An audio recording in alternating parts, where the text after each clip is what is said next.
dhugaa rabbii ani wanti na ajaa'ibe dubartootumti dhiiraaf jettanii yookaas immoo jireenya keessan sin jalaa badee hin jiraamire karaa abbaa warraa keessaniis ta'e karaa jaalallee keessanii lubbuu keessan baastan baddaniitu sin. Baddaniitu bakka nama keessan jirtani warra du'etti of dabalaa dhiisa dhugaa rabbii maaliif beektani amma roozaan dhukkubsattee mana kiimii ciistii ittiin taloonii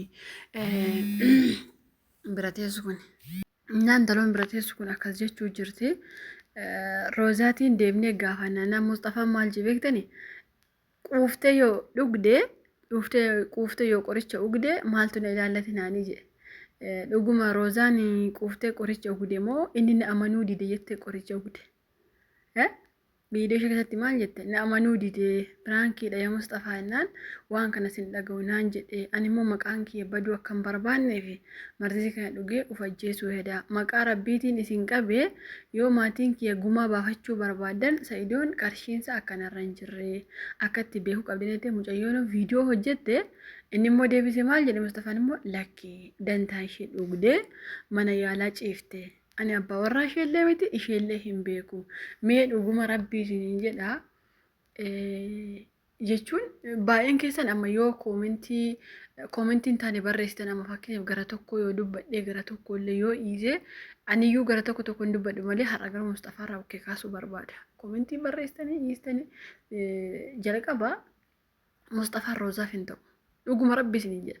Jechuun shamarroonni keenya isin akkanumaan dhiirummaa waan surree uffatee deemeef itti fiigdan malee namni sun jireenyaaf naan ta'uu maalturraa eegama nama akkamiitii adda baafattanii hin beektan. Garuu dhiirummaan bakka dhiiruma ta'eef jaalala isin gaafate ameen jettanii jilba jalaa kuftanii jaalala isin moo'ee gaafa sana of ajjeesuuf fiigdanii jechuudha. Deebii Mustafaan har'a deeffate dhugaa rabbii isiniin jedha osoo akka maal ta'e. Jechuun ani galata rabbii dhiiraaf jedhee mataan kiyya na dhukkuba jedhee yaadu. Na dhukkuba illee hin beeku gara boodaatti na dhukkuba yaadu. Dhugaa rabbii isiniin jedha. Dhiiraaf jettee lubbuu keessan hin balleessina. Roozaan amma kan isheen dhugde gurbaa kanaaf. Inni garuu akka isheen isaaf jettee osoo hin taane akka isheen quuftee dhugdetti. Quuftee dhugde malee na ilaallatu osoo ta'ee isaaf jettee dhugde. Dubbiin kun dhugaa. Intalli kun anaaf jettee awwaa'ee piraankii sana amanuu dinnaan dhugde je'eetu mana kiimitti laqee gaafata. Garuu mana isaa keessa dib jedhee ciisee yoo duute maaltu na ibiree. Ani abbaa manaa ishee illee miti. Maatiin ishee yoo dhufan immoo achi ishee baasuu danda'u yookaan wal'aanamuu dandeessi jedhe. Deebii ajaa'iba deeffate. Kana jechuun dubartiin tokko yaaduma aarsaa kaffaltanii jaalala jettaniituma aarsaa kaffaltan akkanuma dhugaa rabbii. Namni akka Roozaa kana aarsaa jaalalaaf kaffalee hin jiru. Roozaan ani dhugaa isinitti hima yeroo jireenya gaa'ila dhaabbattee namicha isa Naayiroobii moo isaati dhufe jettanii takka heerumti takka Roozaan baay'ee jaalatte Roozaan nama sana dhugaa rabbii isiniin jedha. Baay'ee takka jaalatte rabbiin kiyya jette. Imimmaan kiyya na argee imimmaan kiyya narraa haxaa'ee jireenya gaarii bultii gaarii natti ijaarette. Otummaa isheen akkas jechuu jirtu mucaan kiyya baatii torbaa garaa kiyya keessaa baatee na jalaa boqottee jette. Otuma kanaan jirtu gaa'illi kiyya diigame annama sanaa illee wadhiiseetti. Waa ijoollee keenya warri dhiiraa keessaa fi Oromoo yoo intala kana fuudhuu barbaadan hin ashoofina. An dhugaa rabbii isiniin jedha. Roozaan nama ashoofamu malu miti bakka injiraa mire nama onnee ishee wal'aannatu barbaada Roozaan kanaa booda. Yoo dandeessan dhugumatti fuutu yoo ta'e fuutanii onnee ishee cabe kana. Onnee ishee gara meeqatti miidhamte kana wal'aanaa fi bakka fuudha. Roozaan nama gadi miti. Dhugaa rabbii amma Mustafaa kana Roozaa irra jettee miila niqattu. Maaliif akka isheen jaalatte hin beeku malee irra jettee miila niqattu. Karaa barbaadanii yoo fide amma Mustafaa kanallee biyya isaa hin beeku. Roozaallee biyya Roozaan gara Baalee naan jettanii gara Baalee Arsii haa ta'u hin beeku Roozaallee isallee hin beeku. Garuu akkanumatti yoo ilaalu waan barbaadde irra jettee luka niqattu. Okay ergi jaalalli ishee bitee immoo yoo fuudhee Mustafaan Roozaatiin maaliin caale? Maaliin caale? Dhugaa rabbii inde maaliin wal caalanii yoo fuudhe? Maaliin caaleetu ishee fuudhu dida? Inumaayyuu ergi mucayyoon isaaf jetteellee qoricha kana gude dantaa isheeti jedhe.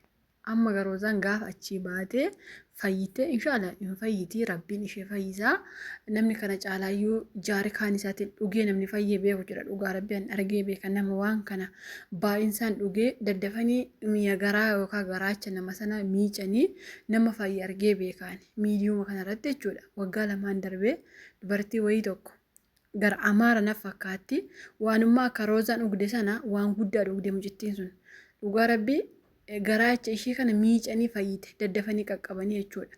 Kanaaf roozaan illee hima fayyiti hima deebiti gara miidiyaatti illee garuu dhuguma roozaan Mustafaa kanatti deebite jaalatti yeroo inni haadha manaa kiyyallee miti ishee illee hin beeku eenyama. Hin beeku jee bakka nama jala muree harka wal biraa hin qabnu himmatti ishee beekuufis hin qabu nan beektu ishee hin beeku jedhee jira. Garuu amma roozaan itti deebiteetu Mustafaa kana jaalatti dhugaa rabbii. Itti deebiteetu majaalatti eegama roozaan. Roozaan namicha kan itti deebite jaalannaan baddee jirti jechuudha. Jechuun osoo nama yuutuubaraan beekne tokko osoo ta'e aniyyuu roozaa xaara deebisee jechuudha. Roozaamtiyyuu waan sana hin beektu okay. Intaloo daraartu sanatu nama ishee sukkuumu fakkaatee duubaan fidee Saidoo ciibse. Okay roozaan illee hin beektu. Haa ta'uyyuu malee yeroo isaan Saidoon immoo bakka waan kun piraankiidha an dhuguma roozaa waliin ciisuuf osoo hin taane piraankii isin irraa deeffachuuf yookaas immoo isin aarsuuf ergi jedhe Mustafaan akka ifaman goonee fi maaltu isa wanti godhe maaliin caalee Mustafaan roozaatiin qoe waan maal ta'eef dhugaa rabbi waan maal ta'eef qoe kaanummaa roozaa ootummaa roozaaf Saidoo wal biratti argeeyyuu. Waan maal ta'eef ifaman gooneefi waan maal ta'eef qoy waan maaliin caaleefi dhugaa rabbi nama yuutuubira namni tokko erga yuutuubira ta'e ergi nama miidiyaa ta'e waa hedduu damdamachuu qaba piraankiillee ta'u dhugaallee haa ta'u bakka namni tokko ergi viidiyoo sitti agarsiise waan kun piraankiidha kunoo viidiyoo argi namni tokko siin jedhee ani ifama siif hin godhu sillee hin fuudhu maaltu fide ookee mucittiin aartee marziillee deemtee hubde. Ani isheen beeku maaltu fide ammoo ani isheen beeku jechuun maal jechuudha ani isheeyyuu hin beeku faarummaadha kun dhugaa rabbi faaraa kan mana kiimii kee dhaqee ishee gaafachuu malee ka'aqee waan danda'uun ishee wal'aanuu malee ani isheeyyuu hin beeku jee mana ofii xaxasee ciisa. Itti gaafatama gurbaan kunillee intaloo daraartuu sana qofaa osoo hin taane inni Mustafaan kunillee itti gaafatamuu qaba. Dhugaa rabbi roozaan fayyuu dinnaan itti gaafatamuu qaba innillee namni tokko jechuun kan dhiifama namaan goone waan maal ta'eefi waan roozaa caaleefi dubartoonni keenyu maaf yigdani qoy gara lubbuu keessanii xanii wanti na ajaa'ibe maaf yigdani qoy namni akka roozaa kun amma roozaan kun ilaallachuu qabdi nama isheef ta'u amma durallee yeroo dura tokko maa isiniin jedhe namni madaa roozaa fayyisuu danda'u dhugaa rabbii isiniin jedha har'allee ta'e boru osoo rabbi waliif isaan qoode miidiyaa kanarra namni jireenya roozaaf ta'uu danda'u namni maalummaa roozaa beeku namni onnee roozaa beeku namni roozaaf ta'uu danda'u haga maal osoo deemtani addunyaa kana waliin galagashitanii namni madaa ishee qoorsuu fi danda'u Saidoo qofaadha. Dhugaa rabbi isinitti jaallattanis jibbitanis Saidoo qofaadha. Maaliif Saidoo yeroo baay'ee ishee gorsuun bira dhaabbata rakkoo ishee hin beekaa miidhama ishee hin beekaa Saidoon nama dubartii kunuunsee qabuu danda'u. Dhugaa rabbi isiniin jedha maaliif yeroo Sumayyaa viidiyoo isaanii ilaaluu dandeesse.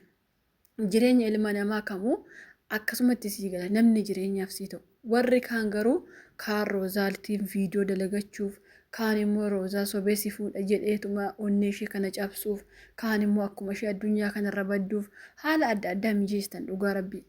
Namni takka miidiyaa kanarra Saidoo waliin fu'anii garuu osoo rabbi waliif isaan qoodeera ta'e yeroo Saidoon qarshiitti kennee sargii godhana jedhan sana yeroo sanatu wal fu'anii ta'e sila rabbi waliif isaan qoodeera ta'e Saidootu isheef madaa isheef gaarii ture. Roozaan ikkoo nama onneen ishee madaa yeroo kanaa booda hin qoosina roozaatti. Dhugaa rabbi isiniin jedha hin qoosina. Warri qaamaan bira jirtan illee warri koomentii illee hin qoosina roozaatti. Dhugaa rabbi isiniin jedha hin qoosina bakka. Bakka roozaan jireenya addunyaa isinii dhiisuu geessetti bakka dhugaa rabbi. Namni gaafa yeroo baay'ee rabbiin sin qabe na dhiisa. Rabbiin sin qabe na dhiisa. rabbiin si qabe Mustafaa ifa manaaf godhi rabbi waanummaa ishee rabbiin sin qabde kun hundi keessan guyyaa takka fuula rabbi teessanii boo'u jirtan. Intala kana yoo isin bakkatti argitanii dhiifama gaafa dhabuu baattan haannan hin kijibdinaa jedha. Dhugaa rabbi isin jedha. Har'allee ta'e boran waan isin dhaamu qeequmsa roozaarraa of qusadha. Gaabbuuf teessan. Dhugaa rabbi. Yoo isin guyyaa takka hin gaabbine jechoota koomentii illee jechoota waa'ee viidiyoo jaalala fakkeessanii ishee jaallattanii akka isheen of ajjeestu warri gootan illee yoo isin guyyaa takka hin gaabbine haannan hin kijibdee jedha. Dhugaa rabbi isin jedha. Guyyaa takka gaabbuuf teessan. Hin fuutan taanaan dhiisaa. Irraa dhiisaa bakka. Ittiin qoosinaa bakka. Siniin taaneemi hin jaalattaniimi rooza akkasii viidiyoo waliin dagalaagna jedhaa malee si fuudha rooza jettanii onnee isheen cabsina. Dhugaa rabbi. Baay'ee mata baqa ka ishee beekullee kan ishee hin beeknellee har'a kunoo mana kiimitti galtee ciifte. Amma soo rabbiin fidii malee mucattiin kun achumaan waa taate nama baay'eetu boohee maraata. Diinuma ishee ka dura ishee jibbitu.